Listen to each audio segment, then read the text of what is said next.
우리 기도하시겠습니다.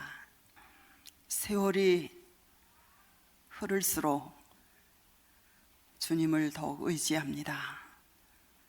우리 속에 새겨주신 십자가의 보혈을 통한 은혜의 복음, 영생의 복음, 생명의 복음, 놀랍고 기이한 이 복음을 우리 마음속에 세월이 지날수록 더욱 사랑하며 의지합니다. 부족한 저희들을 귀히 여기시고 주의 날에 저희들을 이곳에 모이게 하신 주님, 생명의 말씀을 밝혀주셔서 더욱 순종하며 살게 하여 주옵소서. 오늘 이 시간 전체를 주의 손에 의탁하고 예수님의 이름으로 기도합니다. 아멘. 로마서 9장 4절로 5절, 우리 두 절만 한 목소리로 같이 읽으시겠습니다. 우리 찾으셨으면 같이 읽으시겠습니다. 그들은 이스라엘 사람이라. 그들에게는 양자됨과 영광과 언약들과 율법을 세우신 것과 예배와 약속들이 있고 조상들도 그들의 것이요 육신으로 하면 그리스도가 그들에게서 나셨으니 그는 만물 위에 계셔서 세세의 찬양을 받으실 하나님이시니라. 아멘. 오늘 저희들이 선민론을 통해서 배울 말씀의 제목은 이스라엘 사람들이라는 제목으로 오늘 저희들이 함께 말씀을 나누고자 합니다. 로마서 전체에 흐르고 있는 구원론의 대주제, 대교리는 오직 믿음으로 구원을 얻는다는 것입니다. 이 원리에 입각해서 사도 바울은 로마서 1장으로부터 8장까지는 개인적인 차원에서의 구원의 진리를 우리에게 선포해 왔습니다. 그러나 이제 로마서 9장으로부터 11장까지는 로마서의 세 번째 중요한 주제인 선민론, 이 석장을 통해서 전 인류 구원의 원리를 우리에게 선포해 주시고 있습니다. 9장으로부터 10장, 11장 이 석장까지의 내용을 우리는 선민론이라고, 하나님의 택하신 백성들에 대한 선민론이라고 일컫습니다. 이것은 곧 이스라엘 사람들, 곧 유대인, 그들의 구원 문제를 중심으로 하여 전 인류를 구원하시는 하나님의 깊은 섭리를 다루고 있는 것이 선민론입니다. 그래서 우리가 지난 시간까지 배운 이 로마서 9장의 내용은 하나님께서 선택하신 이스라엘, 곧 유대인들의 복음 거부가 우연한 일이나 아무 목적 없이 그냥 된 것이 아니라 하나님께서 이방인을 구원하시려는 고차원적인 그분의 예정과 섭리 가운데서 유대인, 곧 이스라엘 사람들이 복음을 거부하였다는 것을 사도 바울은 말하고 있습니다. 그러면서 로마서 10장에 와서는 그렇지만 이스라엘 사람들 편에 있어서 그들이 잘못한 잘못은 무엇인가, 그것을 10장에서는 설명하시고 있습니다. 그리고 이제 그것은 바로 하나님의 은혜로운 복음의 길을 거부하고 하나님이 우리에게 제시하신, 준비해 주신 그 은혜의 방법을 그들이 거부하고 그들의 인간적인 노력, 곧 율법을 지킴으로 하나님과 올바른 관계에 들어가려고 했던 것이 지금까지도 그들이 저지르는 가장 근본적인 잘못이라는 것을 유대인 자신인 사도 바울은 설명해 주고 있는 것입니다.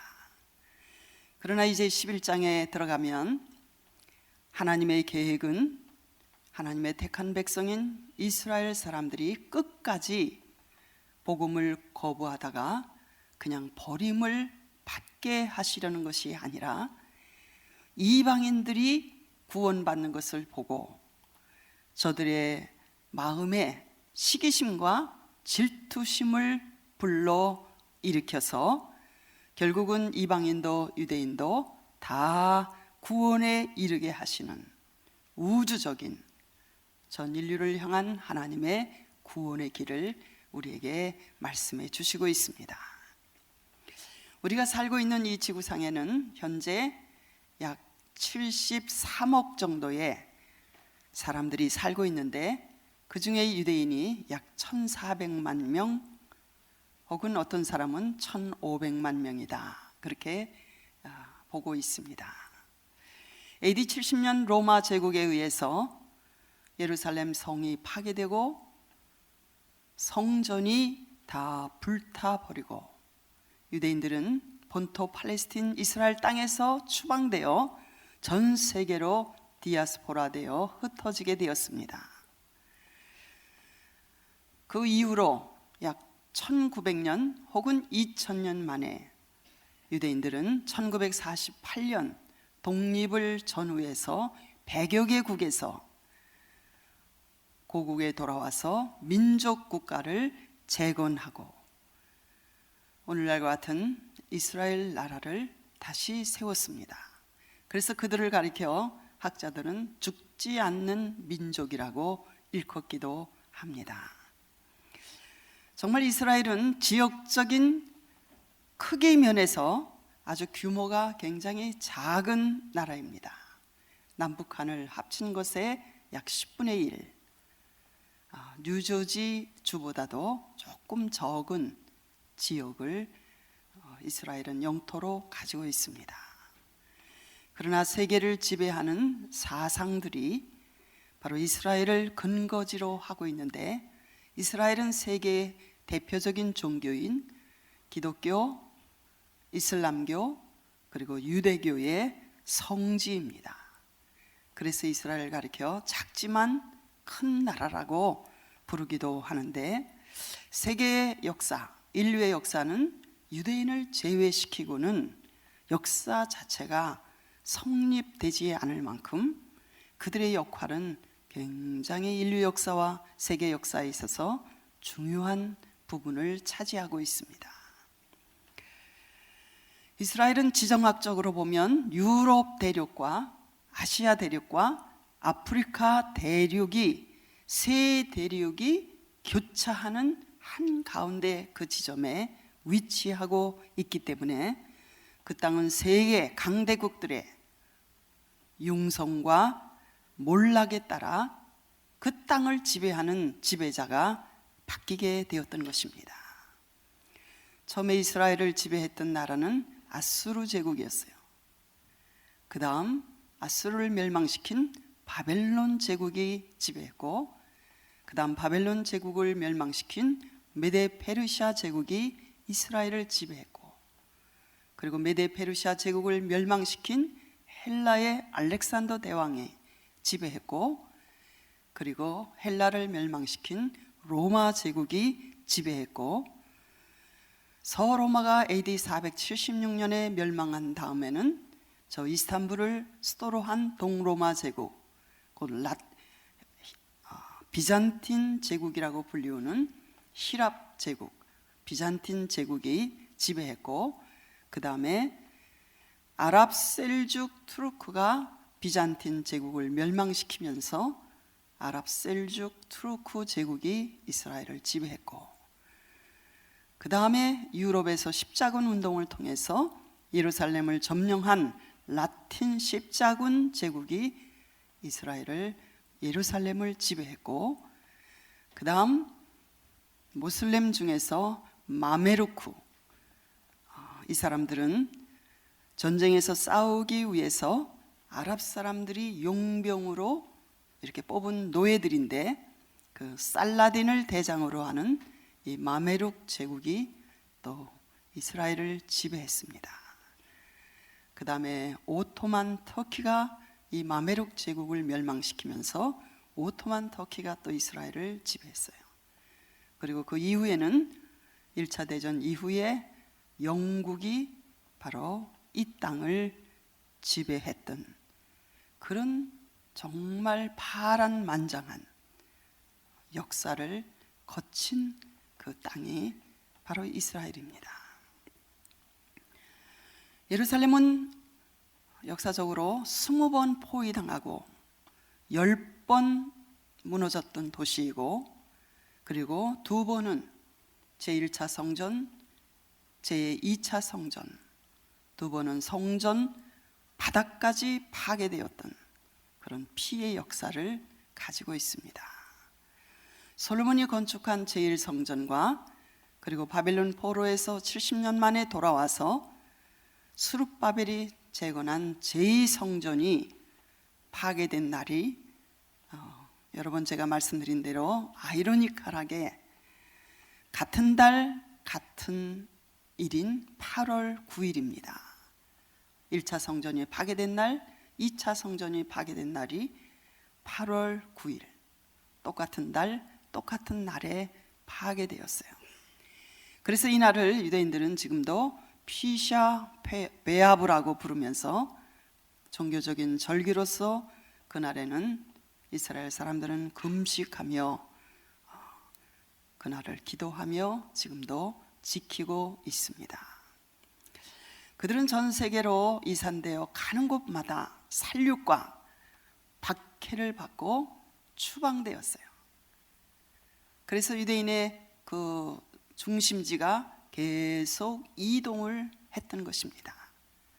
그러나 그들은 멸망되지 않는 민족으로 끈질기게 생명력을 보존하여 살아남아서 그들을 괴롭혔던 강력한 제국들의 멸망을 지켜보았고, 한때 위대한 문명의 힘과 영광을 자랑하던 민족들이 지상에서 사라지는 것을 차례로 그들은 목격하였던 것입니다. 그러나 무엇보다도 이스라엘 사람들이, 곧 유대인들이 세계 역사에 공헌한 것은 영적이며 구속사적인 차원에서의 그들의 역할이었습니다. 그들은 예수 그리스도의 복음, 곧 구원의 메시지를 이 세상에 우리에게까지 전달되도록 그것을 전하였던 것입니다. 우리가 잘 아는 대로 지극히 높으신 하나님의 아들이 유대인으로서 사셨습니다. 그분은 유대인으로서 그 땅에 오셔서 고난의 일생을 사셨고, 그리고 우리 죄를 위한 구원의 십자가가 서 있던 곳도 바로 예루살렘 성문 밖 골고다 그 언덕이었습니다. 유대인인 사도 바울은 로마서 3장에서 그럼 이스라엘 사람들인 유대인의 나음이 무엇이냐, 할례가 있는 그 사람들의 유익이 무엇이냐, 범사에 많은데 첫째는 그들이 하나님의 말씀을 맡았음이니라, 이렇게 로마서 3장 1절에서 말씀하시고 있습니다. 선지자들과 사도들은 거룩한 하나님의 말씀을, 성령의 감동하심을 받아 신구약 성경을 기록하여 그리고 그 말씀을 보존하여 세계 만민에게 전달했는데, 이것이 인류를 위해서 이스라엘 사람들이 세계에 공헌한 최대의 봉사이고 그들의 위대한 역할이었습니다. 오늘 읽은 사도 바울이 기록한 로마서 9장 4절과 5절에도 이스라엘에게 주어진 9개의 특권의 목록표를 우리는 로마서 9장 4절과 5절에서 하나님께서 유대인들에게 주신 특별한 그러한 특권의 목록표를 우리는 읽을 수 있습니다. 그들은 이스라엘 사람이라 그들에게는 양자됨과 영광과 언약들과 율법을 세우신 것과 예배와 약속들이 있고 조상들도 그들의 것이요 육신으로 하면 그리스도가 그들에게서 나셨으니 곧 예수 그리스도가 이 세상에 오시는 통로로 쓰임을 받았고 하나님을 온 세상에 나타내는 증인으로서의 민족적인 쓰임을 받은 것이 유대인들이 하나님으로부터 받은 특별한 특권이라는 것을 여기 9가지로 사도 바울은 그 목록을 여기 밝히고 있습니다. 신구약 성경 전체에는 이스라엘 민족 혹은 이스라엘이라는 단어가 몇 번쯤 기록되어 있는가 하면 2300번쯤 신구약 성경에 그렇게 많은 횟수의 이스라엘 민족 혹은 이스라엘이라는 이 단어가 기록되어 있습니다. 똑같은 내용이 신약 성경에도 77회나 기록되어 있습니다. 성경 자신이 하나님께서 자기 자신을 가리켜 이스라엘의 하나님이라고 증거하시고 있습니다. 나는 아브라함의 하나님, 이삭의 하나님, 야곱의 하나님이라고, 곧 이스라엘의 하나님이라고 하나님 자신이 자신의 이름을 그렇게 증거하시고 나타내고 있습니다. 이것은 하나님의 구원 계획이 이스라엘 민족을 중심으로 해서 전 인류를 향하여 일관성 있게 전개되고 진행되고 있음을 우리에게 의미해 주시는 말씀인 것입니다. 오늘 이 선민론을 공부하면서 오늘날 왜 이렇게 미국에 유대인들이 많이 살고 있는가, 미국의 유대인들의 이민의 역사를 좀 소개드리고 지나가려고 합니다. 유대인들이 디아스포라로 본격적으로 전 세계에 흩어진 것은 AD 70년 저 북쪽 갈릴리에서 일어난 열심당원들의, 예수님 당시 유대교의 한 분파였던 질랏이라고 불리우는 열심당원들의 반란 결과 예루살렘은 로마 제국에 의해서 완전히 파괴되고, 그리고 성전 역시 파괴되어 그들은 전 세계로 그때로부터 흩어지게 되었습니다. 처음에 유대인들이 제일 많이 흩어진 곳이 남쪽 이집트였어요. 알렉산드리아를 중심으로 해서 알렉산드리아의 유대인들이 그 당시에 한 100만 명이 살고 있었다는 기록이 있습니다. 이집트를 중심으로 해서 그 다음 북아프리카 쪽으로 퍼져나갔고, 그 다음에는 중동의 여러 나라로 이제 본토에서 쫓겨나서 퍼져나가다가 이제 실크 로드를 통해서 인도와 중국, 일본까지 유대인들의 집단 공동체가 있었다는 기록이 있습니다. 마르코 폴로가 서양인으로서는 처음으로 동방을 여행하고 그가 기록한 동방견문록이라는 책이 지금까지 전해져 오고 있습니다. 그 동방견문록에 의하면 중국의 가우평이라는 그 지방에 안식일을 지키고 모세의 율법을 지키는 중국인 공동체가 있었다는 그러한 내용이 그 책 속에 들어 있습니다. 유대인들은 계속해서 이제 바벨론에서 오래 자리를 잡고 있었던 유대인들도 후에는 다 쫓겨났어요.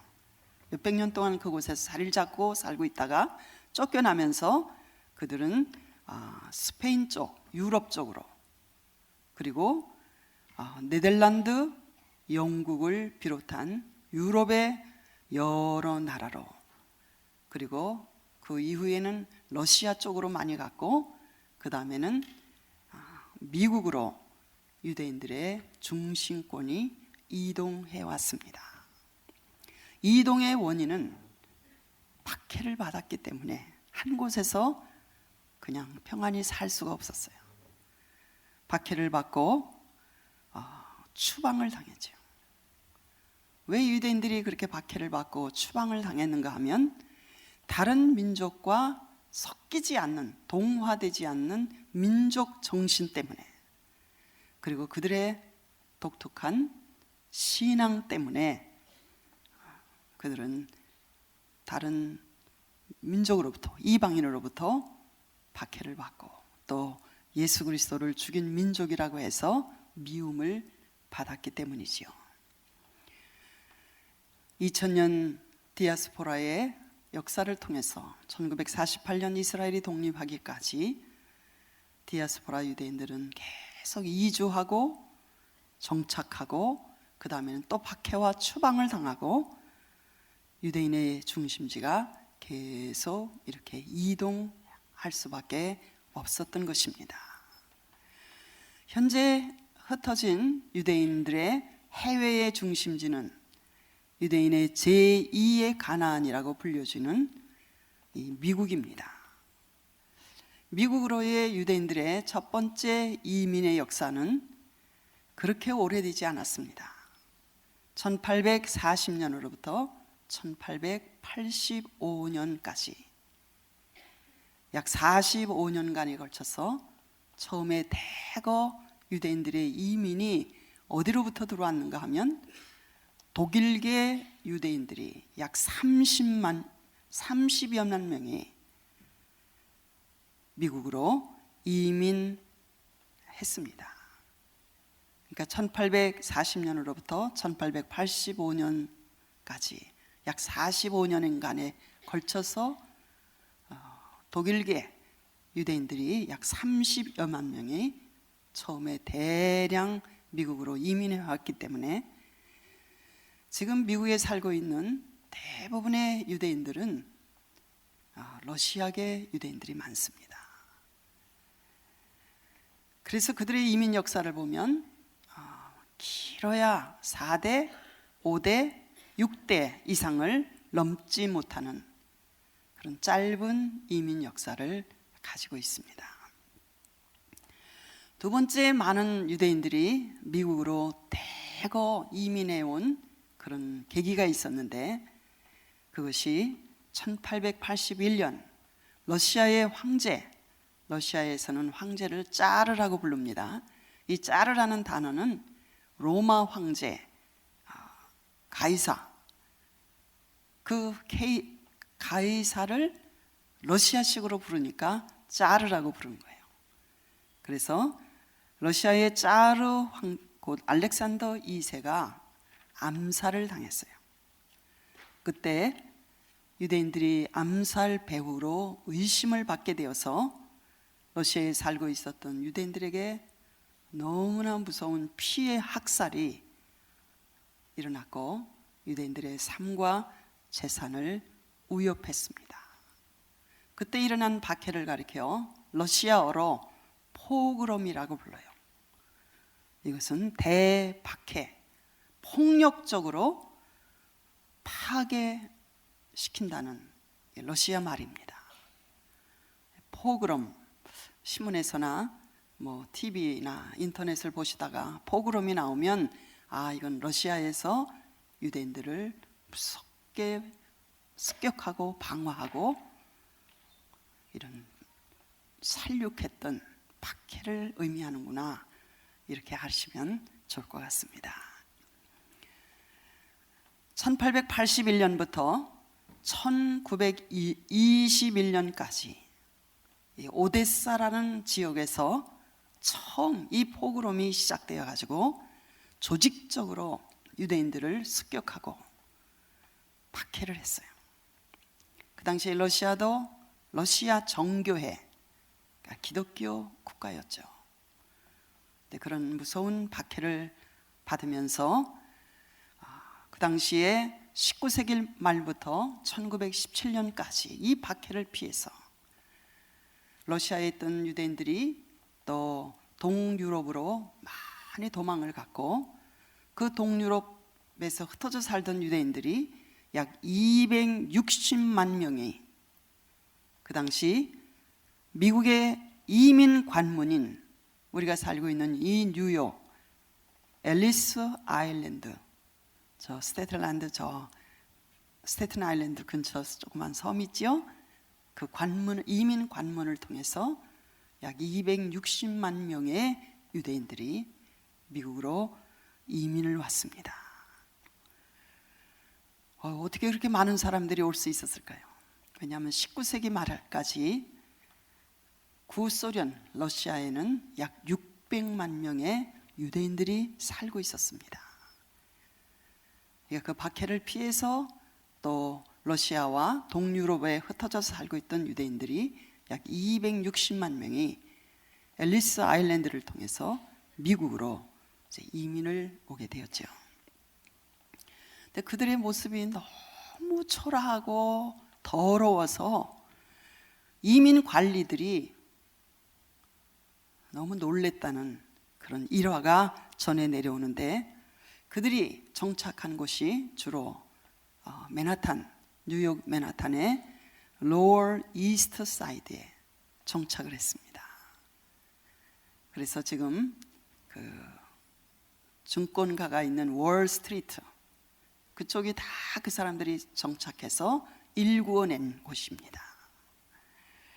가난한 그들은 그러나 높은 교육료를 가지고 있었기 때문에 자녀들을 의사, 변호사, 교수, 그리고 경제, 금융과 이런 전문직에 취업을 시켜서 곧 자립하게 되었습니다. 세 번째 유대인의 미국으로의 대거 이민은 언제 일어났는가 하면 히틀러의 유대인 그 600만 학살 그 당시에 2차 대전 당시 나치에 의해서 유대인 전체 유럽에 살고 있었던 수요의 약 60%에 해당하는 600만 명이 학살을 당했죠. 수용소에서, 가스실에서 재로 변하고 생체 실험 재료로 그렇게 그들은 사라져 갔습니다.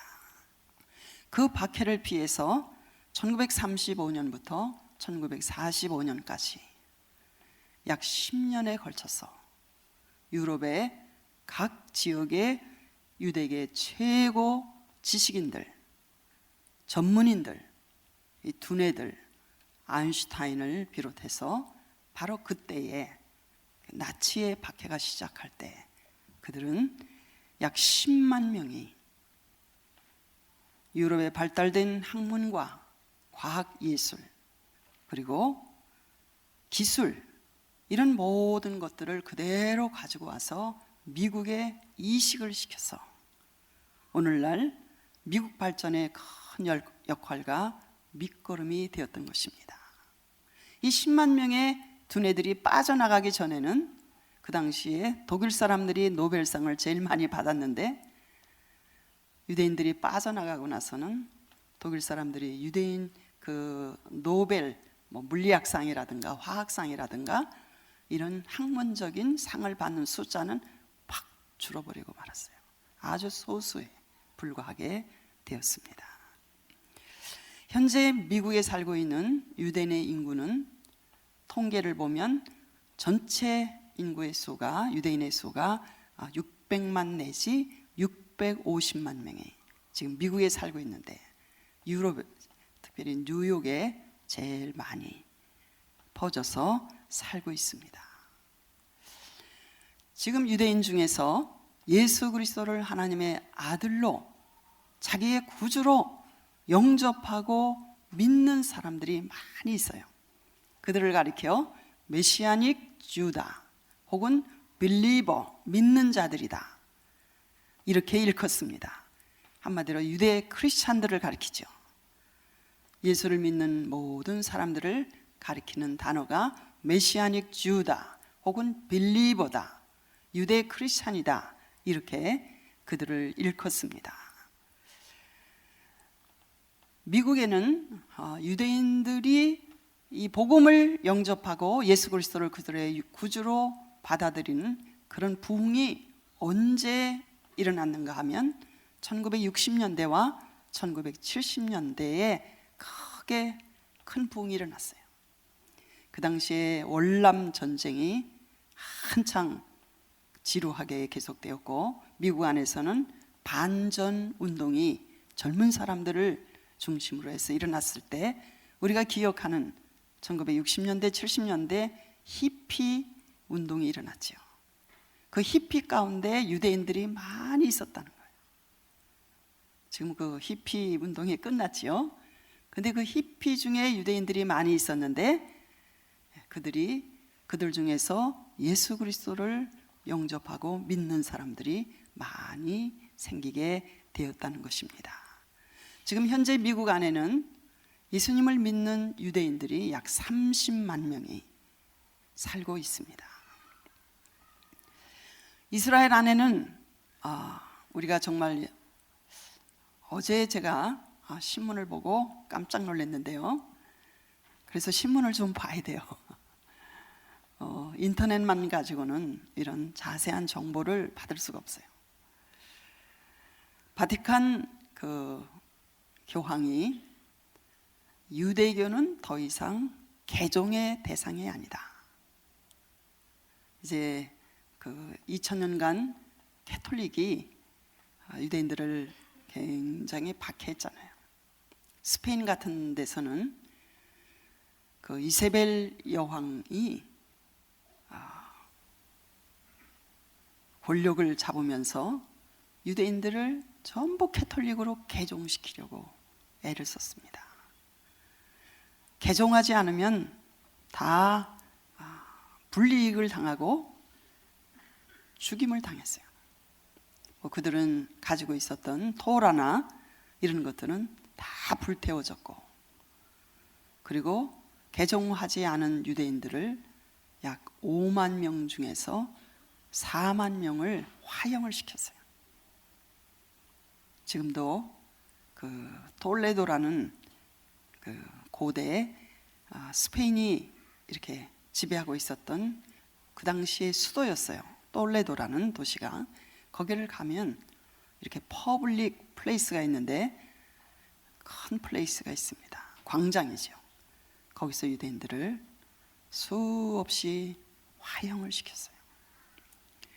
이 화형이라는 것이 살아있는 사람을 그냥 불태워 죽이는 것이기 때문에 그 냄새가 너무 역겹다고 그래요. 그래서 그 지역 사람들에게는 정말 끔찍한 그런 것들을 늘 봐야 되는 것이죠. 그리고 1492년 콜럼버스가 미국 대륙을 항해하고 처음 서인도 제도를 발견했던 그 해에 이 이세벨 여왕은, 이세벨이라는 이름 자체가 안 좋은 것 같아요. 그 여왕이 스페인에 살고 있었던 모든 유대인들은 이 땅을 떠나든지 기독교로 개종하든지 두 가지 중에 한 가지를 선택해라. 그래서 대부분이 다 떠났어요. 스페인을 떠나서 그 다음에 이제 유럽 쪽으로 많이 가죠. 근데 개종하겠다고 남아 있었던 유대인 약 5만 명 다 결국은 다 죽였어요. 그래서 지금 스페인 안에는, 제가 스페인을 2번 가면서 이런 관점에서 계속 질문하고 다니고 공부하면서 다녀서 물어보니까 스페인 안에는 유대인들이 거의 없습니다. 남아있질 않아요. 그러나 그 당시에 100% 의사들은 다 유대인이었어요. 그리고 스페인의 문화와 그런 것을 꽃피운 사람들이 대부분 유대인들이었어요. 그래서 그들을 추방시키니까 이쪽 아프리카나 이 아랍 쪽에서 그걸 보면서 스페인은 스스로 거지가 되는 길을 선택했다, 이렇게 말을 했다는 것입니다. 1948년 이스라엘이 독립할 때 이스라엘 안에 믿는 유대인, 메시아닉 주라고 불리우는 빌리버들이 몇 명이나 있었느냐면 약 100명, 아주 적은 숫자가 1948년 이스라엘이 독립할 때 있었습니다. 1950년대 초반에는 100% 성장해서 약 200명 정도가 메시아닉 주, 빌리버들이 있었고, 1980년대는 3,000명으로 그 숫자가 늘어났어요. 그러다가 1990년대에 급격하게 부흥을 경험하게 됩니다. 이스라엘 안에 있는 크리스찬 주들이. 그 이유는 러시아계 유대인들이 구소련이 멸망하면서 약 100만 명 이상이 이스라엘로 돌아왔어요. 처음에는 그 사람들이 대부분 다 미국으로 들어오려고 했는데, 미국에서 이민 그 정책을 바꿔가지고 많이 받아들이질 않아서, 그래서 그들은 이스라엘로 100만 명 이상이 귀환했어요.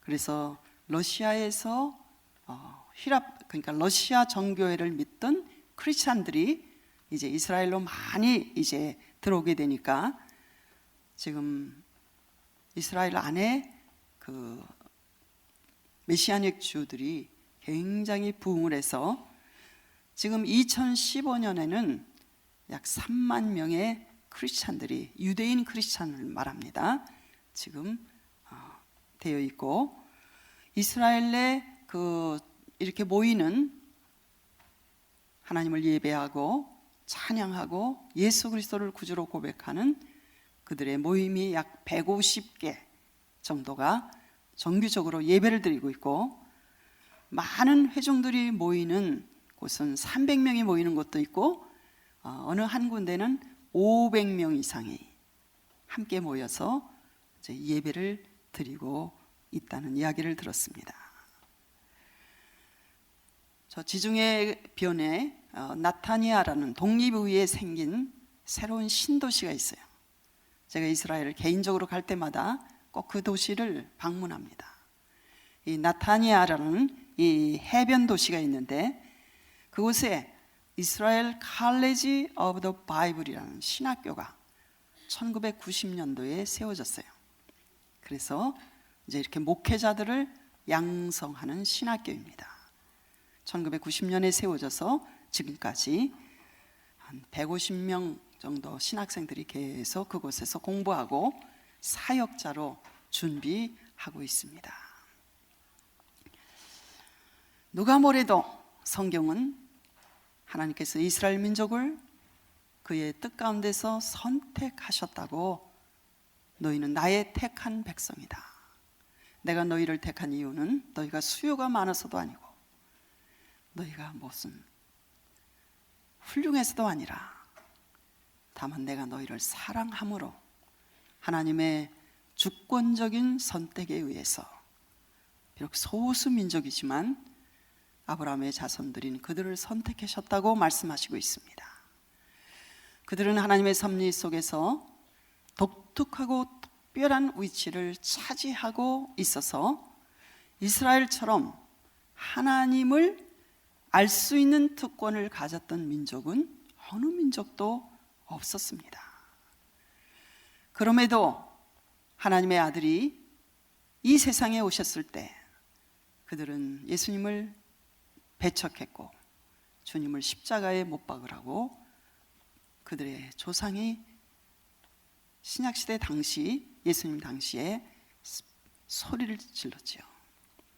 하나님의 백성이 하나님의 아들을 죽이는 것에 동조하고 찬성했다는 이 사실을 어떻게 설명하여야 하나?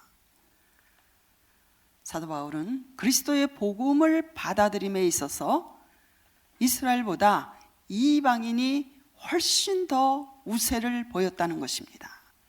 이것이 선민론에서 사도 바울이 다루려고 하는 문제인 것입니다.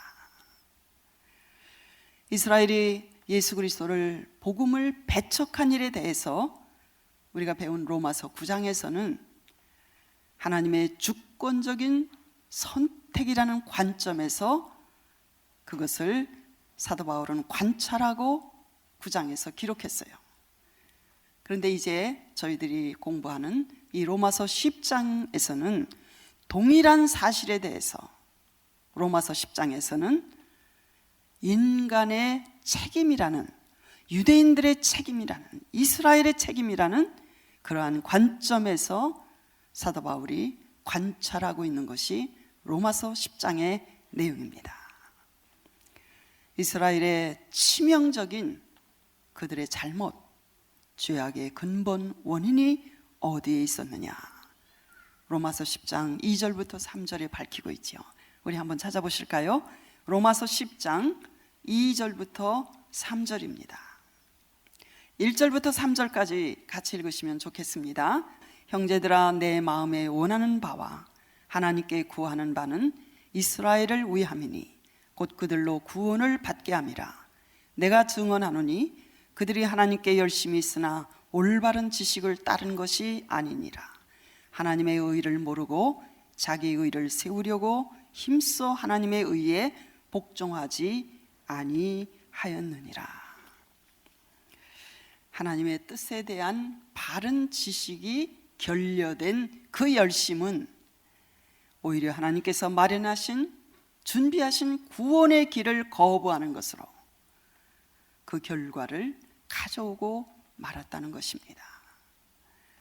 곧 하나님의 의가 예수 그리스도의 십자가와 부활 사건에 분명하게 계시되었음에도 불구하고 이스라엘은 그리스도를 배척함으로써 결국 하나님의 의를 거부하고 십자가를 통한 하나님의 긍휼과 자비의 의, 우리 자신의 의를 가지고는 하나님과 올바른 관계에 들어갈 수 없는 무능한 우리를 위해서 하나님께서 준비하신 하나님의 긍휼과 자비의 의를 선물로 우리에게 주시는 방법, 그게 예수 그리스도의 십자가와 부활에서 분명히 나타나 있음에도 불구하고 그들은 결국 하나님의 의를 거부하고 율법의 모든 조항들을 문자적으로 지킴으로써 자기의 의를 앞세우고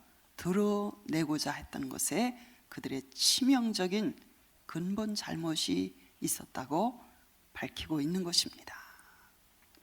자, 로마서 10장 4절 한 구절 더 보십시다. 로마서 10장 4절입니다. 그리스도는 모든 믿는 자에게 의를 이루기 위하여 율법의 마침이 되시니라. 율법의 마침이 되시니라 할 때 이 마침은 목표점을 가리키는 것입니다. 율법이 마치는 곳에서 예수 그리스도는 시작합니다. 율법의 길을, 율법을 철저하게 지키고 내가 율법을 다 지켰습니다, 내가 이렇게 살았습니다, 훌륭하게, 그 길을 포기한 그곳에서 예수 그리스도 다 지키고 싶지만 그렇게 지키지 못하는 자기 자신에 대하여 절망하고 깊이 자기 자신의 무능함을 깨닫는 그 마침, 거기서 복음, 예수 그리스도는 시작하는 것입니다.